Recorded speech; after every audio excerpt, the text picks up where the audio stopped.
is last two expansion valves, that is low side float valve and high side float valve.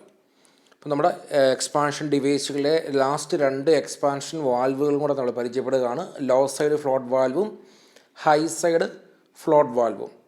അപ്പോൾ ആദ്യം law side float valve നമുക്ക് അതിൻ്റെ arrangement എങ്ങനെയാണെന്ന് നോക്കാം. ഇപ്പോൾ ഈ കാണുന്ന രീതിയിൽ കംപ്രസറുണ്ട്, കണ്ടൻസറിൽ നിന്ന് റിസീവറുണ്ട്, റിസീവറിൽ നിന്ന് liquid refrigerant, high temperature high pressure liquid refrigerant. ഇവിടെ ഒരു വാൽവ് ഉണ്ട്, ഫ്ലോട്ട് വാൽവ്. ആ ഫ്ലോട്ട് വാൽവിലൂടെ കടന്ന് എക്സ്പാൻഡായി ഈ കാണുന്ന ചേംബർ ഫ്ലോട്ട് ചേംബറിലേക്ക് പോകുന്നു. ഫ്ലോട്ട് ചേംബറിൽ നിന്ന് അത് ഈ കാണുന്ന ഇവാപ്പറേറ്റർ ട്യൂബ്സിലേക്ക് എൻ്റർ ചെയ്യുന്നു. ഓക്കെ, അപ്പോൾ റിസീവറിൽ നിന്ന് വരുന്ന ലിക്വിഡ് ഫ്ലോട്ട് വാൽവ് വഴി കടന്ന് ലോ സൈഡ് ഫ്ലോട്ട് വാൽവ് വഴി കഴിഞ്ഞ് ഫ്ലോട്ട് ചേംബറിലേക്ക് എത്തുന്നു. ഫ്ലോട്ട് ചേംബറിൽ നിന്ന് ഇവാപ്പറേറ്റർ ട്യൂബിലേക്ക് പോകുന്നു. ഇനി എപ്പോഴും ഈ ഫ്ലോട്ട് ചേംബറിനകത്ത് ഒരു പർട്ടിക്കുലർ ലെവലിൽ ലിക്വിഡ് എപ്പോഴും മെയിൻറ്റെയിൻ ചെയ്യും. ഇനി ഈ ഇവാപ്പറേറ്റർ ഹീറ്റ് അബ്സോർബ് ചെയ്യുന്നു. ഹീറ്റ് അബ്സോർബ് ചെയ്യുമ്പോൾ കുറച്ച് ലിക്വിഡ് വേപ്പർ ഫോമിലേക്ക് മാറുന്നു. ആ വേപ്പർ ഫോമിലേക്ക് മാറുന്ന ലിക്വിഡ് ഫ്ലോട്ട് ചേംബറിൻ്റെ ടോപ്പിൽ അക്കുമുലേറ്റ് ചെയ്യുന്നു. അവിടുന്ന് നേരെ കംപ്രസറിലേക്ക് പോകുന്നു. കംപ്രസറിൻ്റെ സക്ഷൻ ടൈമിൽ കംപ്രസറിലേക്ക് ഈ ടോപ്പിലുള്ള വേപ്പർ റെഫ്രിജറൻറ്റ് പോകുന്നു. അപ്പോൾ അങ്ങനെ ലിക്വിഡ് ഇവാപ്പറേറ്റ് ചെയ്യുന്നതനുസരിച്ച് എന്ത് സംഭവിക്കും? ഈ ഫ്ലോട്ട് ചേംബറിലെ ലിക്വിഡിൻ്റെ ലെവൽ താഴും. ലിക്വിഡിൻ്റെ ലെവൽ താഴുന്നതനുസരിച്ച് ഫ്ലോട്ട് വാൽവ് താഴും. ഫ്ലോട്ട് വാൽവ് താഴ്ന്നു കഴിഞ്ഞാൽ ഫ്ലോട്ട് താഴും. ഫ്ലോട്ട് താഴ്ന്നു കഴിഞ്ഞാൽ ഈ ഫ്ലോട്ട് വാൽവ് എന്ന് പറയുന്നത് ഓപ്പൺ ആകും.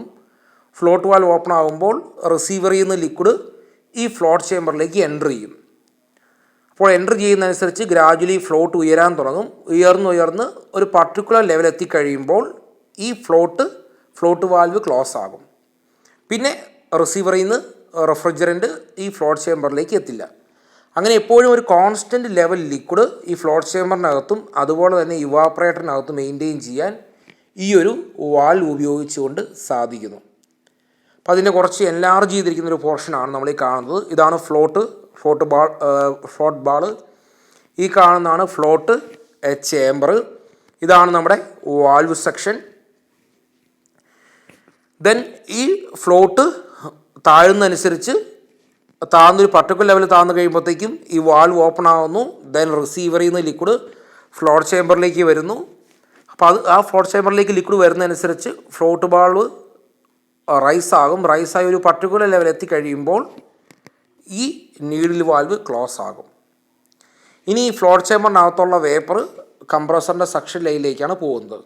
അപ്പോൾ ഈ രീതിയിൽ എപ്പോഴും ഈ ഫ്ലോട്ട് ചേംബറിനകത്തൊരു particular level liquid refrigerant maintain ചെയ്യാൻ സാധിക്കുന്നു.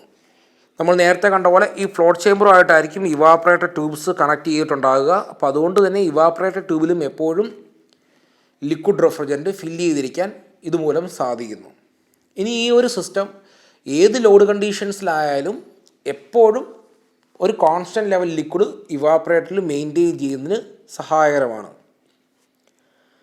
The low side float valve, it is located between the evaporator and compressor suction line. It maintains a constant level of liquid refrigerant in the evaporator.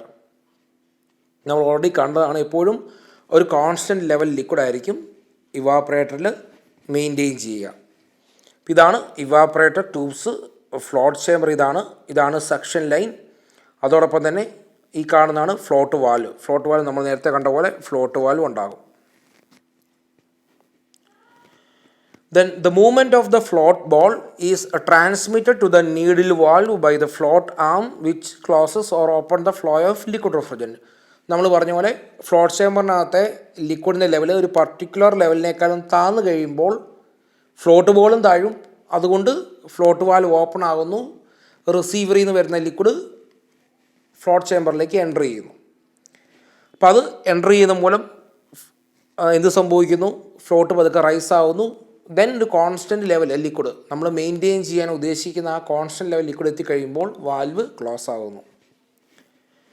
When the liquid refrigerant in the evaporator vaporizes, its level falls down.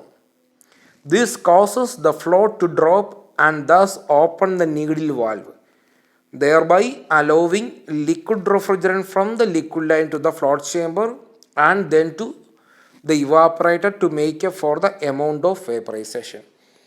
നേരത്തെ പറഞ്ഞ പോലെ ഇവാപ്പറേറ്ററിൽ heat absorb ചെയ്യുന്ന മൂലം കുറച്ച് liquid refrigerant vapour ഫോമിലേക്ക് മാറുന്നു. അങ്ങനെ സംഭവിക്കുമ്പോൾ ഫ്ലോട്ട് ചേമ്പറിലെ ലിക്വിഡിൻ്റെ ലെവൽ താഴുന്നു. അത് മെയിൻറ്റെയിൻ ചെയ്യാൻ വേണ്ടി ഫ്ലോട്ട് വാൽവ് ഓപ്പണായി റിസീവറിൽ നിന്ന് വരുന്ന ലിക്വിഡ് ഫ്ലോട്ട് ചേമ്പറിലേക്ക് വരുന്നു. അങ്ങനെ വന്നുകൊണ്ട് ഫ്ലോട്ട് ചേമ്പർ ഒരു കോൺസ്റ്റൻറ്റ് ലെവൽ ലിക്വിഡ് മെയിൻറ്റെയിൻ ചെയ്യുന്നു. അടുത്ത ഫ്ലോട്ട് വാൽവാണ് high side float valve. It is located between the condenser and evaporator. നമുക്ക് നോക്കാം. അപ്പോൾ ഇവിടെ ഈ കാണുന്നതാണ് ഫ്ലോട്ട് ചേമ്പർ. ഇതാണ് ഫ്ലോട്ട് ബാൾ. ഇതാണ് നമ്മുടെ വാൽവ്. ഇനി കണ്ടൻസറിൽ നിന്ന് ലിക്വിഡ് ഈ ഫ്ലോട്ട് ചേമ്പറിലേക്ക് വരുന്നു. ഫ്ലോട്ട് ചേമ്പറിലേക്ക് വന്ന് ഫ്ലോട്ട് ചേമ്പറിൽ എപ്പോഴും നമുക്കൊരു കോൺസ്റ്റൻറ്റ് ലെവൽ ലിക്വിഡ് മെയിൻറ്റെയിൻ ചെയ്യണം.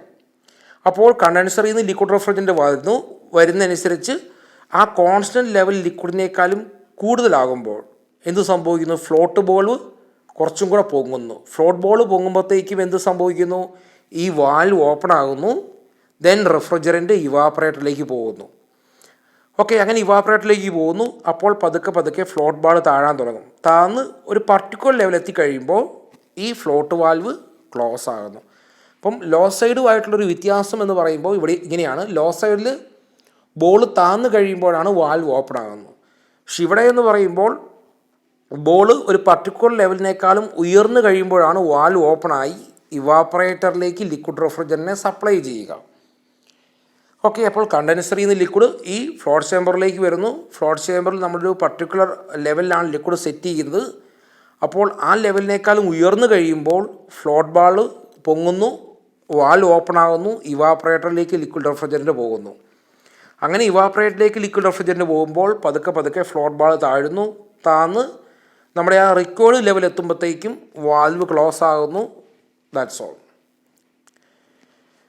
It maintains a constant level of liquid refrigerant in the evaporator. ഇവിടെയും നേരത്തെ പോലെ തന്നെ എപ്പോഴും ഒരു കോൺസ്റ്റൻറ്റ് ലെവൽ ലിക്വിഡ് ഇവാപ്പറേറ്ററിൽ മെയിൻറ്റെയിൻ ചെയ്യുന്നു. ആൻഡ് ഫ്ലോട്ട് ചേമ്പർ, അതോടൊപ്പം തന്നെ ഫ്ലോട്ട് ചേമ്പറിലും by opening or closing of a needle valve. ഈ കാണുന്നതും സെയിം ഡയഗ്രം തന്നെയാണ്. ഇത് ഇവാപ്പറേറ്റർ, അതുപോലെ തന്നെ ഫ്ലോട്ട് വാൽവ്, അത് കണ്ടൻസറുമായിട്ട് കണക്ട് ചെയ്തിരിക്കുന്നതാണ് ഈ കാണുന്നത്.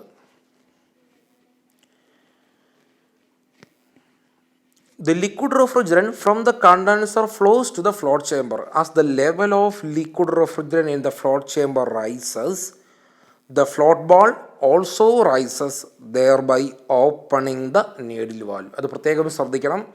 ഫ്ലോട്ട് ബാൾ ഇവിടെ റൈസ് ആകുന്നു ഒരു പർട്ടിക്കുലർ ലെവലിനേക്കാളും, അപ്പോഴാണ് ഈ നീഡിൽ വാൽവ് ഓപ്പൺ ആകുന്നത്. This allows the liquid refrigerant to flow into the evaporator. When the liquid level in the float chamber falls down, the float ball also drops, thereby closing the needle valve. അപ്പോൾ float താഴുമ്പോൾ പതുക്കെ valve close ചെയ്യാൻ തുടങ്ങും. അങ്ങനെ നമ്മുടെ required level എത്തുമ്പോൾ valve complete ആയിട്ടും close ആകും. Condenser supplies the liquid refrigerant at the same rate as it evaporates in the evaporator. Then the rate of evaporation depends upon the load on the evaporator. Therefore, the high side float valve functions according to the load. ഇപ്പോൾ load variation corresponding ആയിട്ട് high side float valve work ചെയ്യുന്നു. അടുത്തത് നമ്മൾ vapour compression സിസ്റ്റത്തിൽ use ചെയ്യുന്ന different types of കംപ്രസറാണ് പഠിക്കാൻ പോവുക. Thank you.